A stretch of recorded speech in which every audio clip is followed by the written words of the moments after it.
চট্টগ্রাম জেলার বাঁশখালী উপজেলার পুকুরিয়া ইউনিয়নের অন্যতম জনপ্রিয় একটি পর্যটন কেন্দ্র চাঁদপুর বেলগাঁও চা বাগান। প্রায় ৩,৪৭২.৫৩ একর জায়গা জুড়ে বেলগাঁও চা বাগানটি অবস্থিত। কৈয়াচারা চা বাগান, ক্লিফটন চা বাগান ও কর্ণফুলী চা বাগানের পরেই মানের দিক থেকে বেলগাঁও চা বাগানের উৎপাদিত চায়ের যেমন রয়েছে পুষ্টিগুণ, তেমনি এই বাগানের উৎপাদিত চায়ের কদর সমগ্র দেশ জুড়েই রয়েছে। স্থানীয় বাসিন্দারা চাঁদপুরকে চাঁদপুর বলেন, কিন্তু লিখার সময় সব জায়গায় চাঁদপুর লেখা হয়। তবে যাই হোক, চাঁদপুর বা চাঁদপুর স্থানীয় সবার মুখে প্রচলিত চাঁদপুর নামে। বেলগাঁও চা বাগান দেখতে সাপ্তাহিক ছুটির দিনে বিভিন্ন জায়গা থেকে মানুষ এখানে ঘুরতে আসেন। অনেকে এখানে পিকনিকেরও আয়োজন করেন। চট্টগ্রাম শহর থেকে খুব সহজে এবং কম খরচে আপনি চাইলে বেলগাঁও চা বাগান এসে ঘুরে যেতে পারবেন।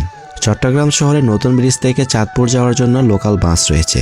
সেই বাসে করে প্রথমে চলে আসবেন চাঁদপুর বাজার। জনপ্রতি ভাড়া নেবে ৪৫ টাকা, সময় লাগবে প্রায় ১ ঘন্টার কাছাকাছি। চাঁদপুর বাজার থেকে লোকাল সিএনজি করে যেতে হবে পুকুরিয়া বাজার, ভাড়া নেবে জনপ্রতি ২০ টাকা। তারপর সেখান থেকে বেলগাঁও চা বাগান যাওয়ার জন্য লোকাল সিএনজি পাবেন, ভাড়া নেবে ২০ টাকা, সময় লাগবে ১৫ থেকে ২০ মিনিট মতো।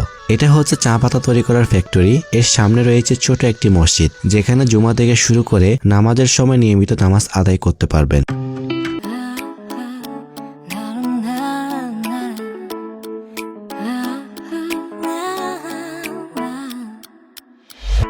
ঘুম ভাঙে তোমার অস্তিত্বের আশা, আজ দেখতে পাবো কি তোমায় আমি। একটুখানি ঝলক দেখালে কি হয়, এই ইচ্ছার পূরণে জিদ করি আমি মন। এই আমার মন অবুঝ স্পন্দন,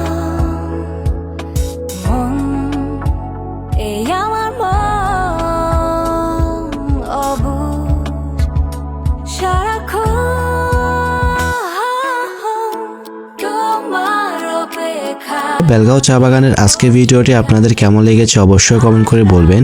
ভিডিওটি ভালো লেগে থাকলে লাইক, কমেন্ট, শেয়ার করতে ভুলবেন না। সেই সাথে আমার ফেসবুক পেজটি ফলো করে না থাকলে অবশ্যই আমার ফেসবুক পেজটি ফলো করবেন।